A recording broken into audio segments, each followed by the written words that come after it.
What's up, YouTube? It's your boy Simply Cash coming back with another Simply review.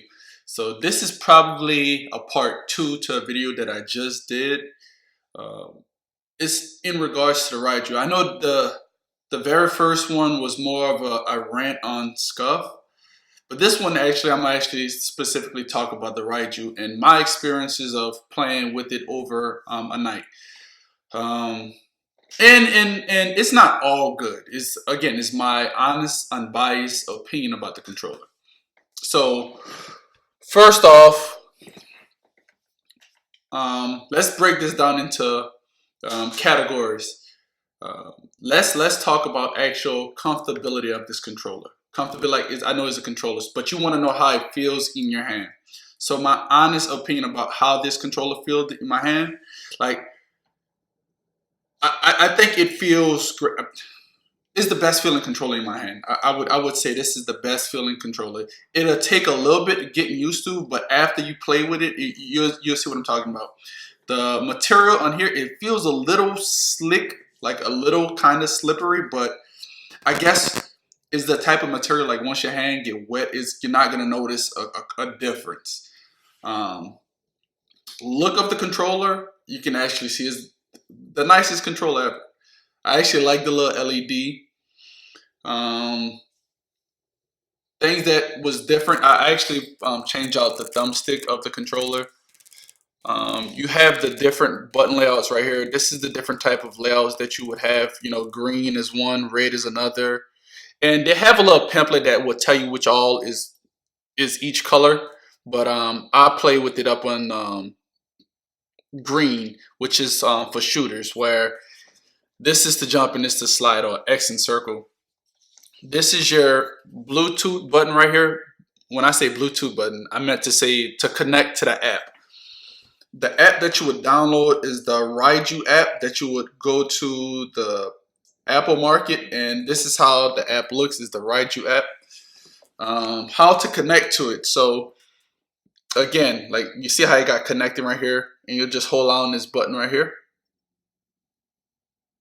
I'm gonna see. Let me try it again. Let's see if I can connect to it.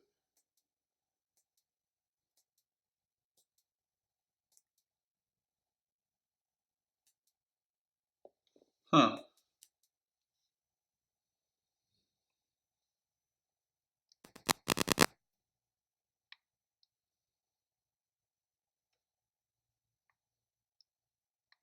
As you can see, the app is not working that good.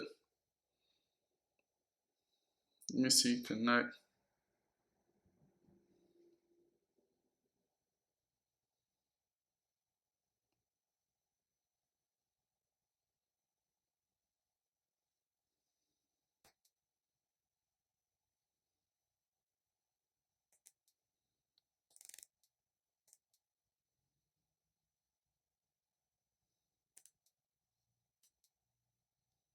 Dang.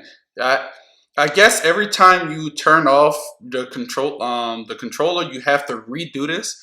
So even though it's easy once it's connected, on a scale from 1 to 10, I would have to give this app and this controller, as far as the synchronicity, on a scale from 1 to 10, probably a 3. That's stupid. But you know, you can see the little layouts from right there. And I was told you could like program. I guess maybe I need to sign in and do all of that. I didn't do that. So even though I gave it a 3, maybe it's because of my retarded self. So maybe that's what it is. All right.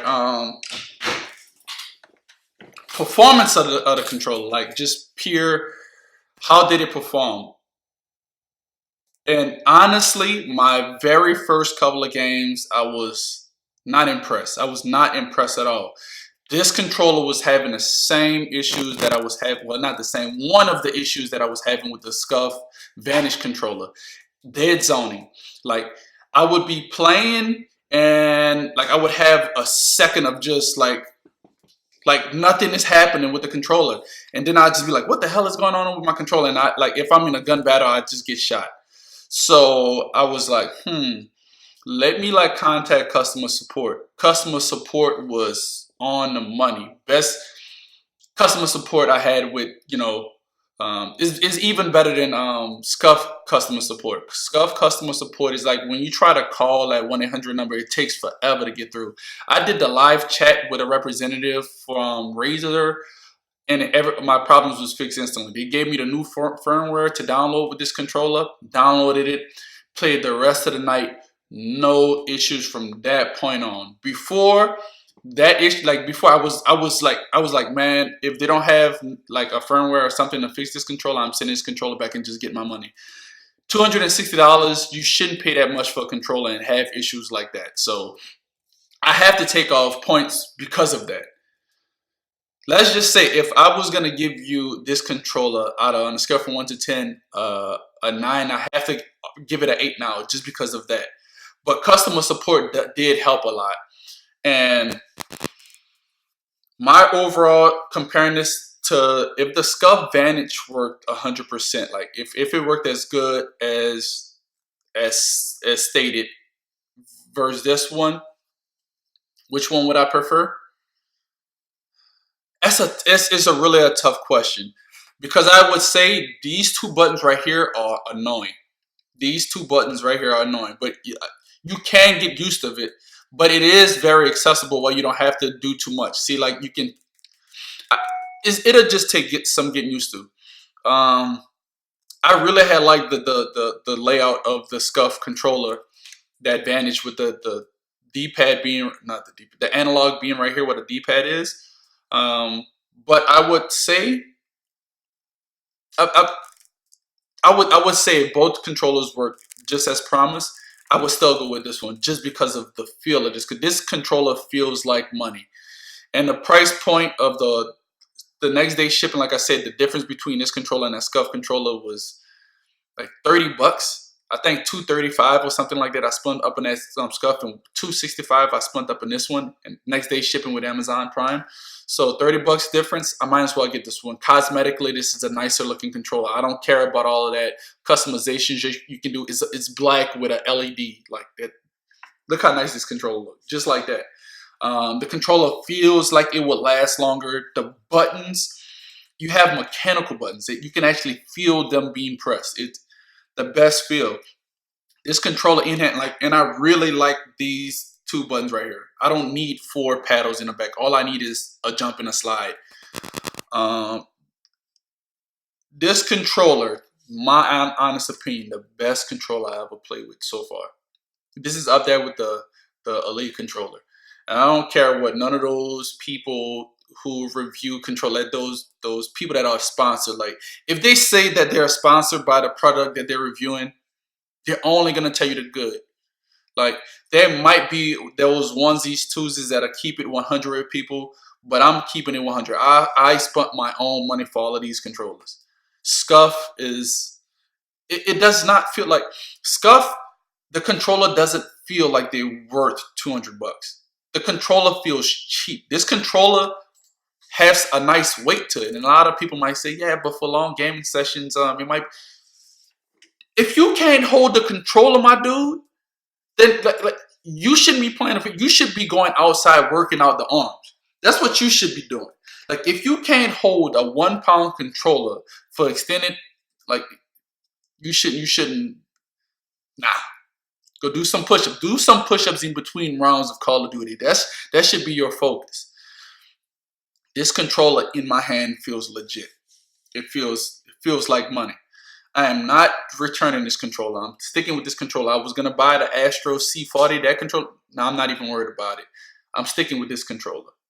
For all those that, if you would rather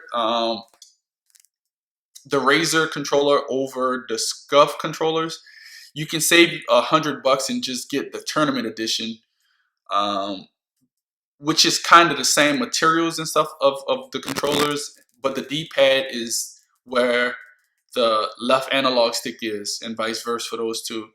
So my honest opinion, I would go with the Razer controller over any other controller. That's just my opinion right now. Any other questions, comments, concerns, just put it down up in the comments section. And that's my honest take up on this controller so far. And I'm about to get a game or two in before I go to the gym. So, boy, simply cash out. Peace.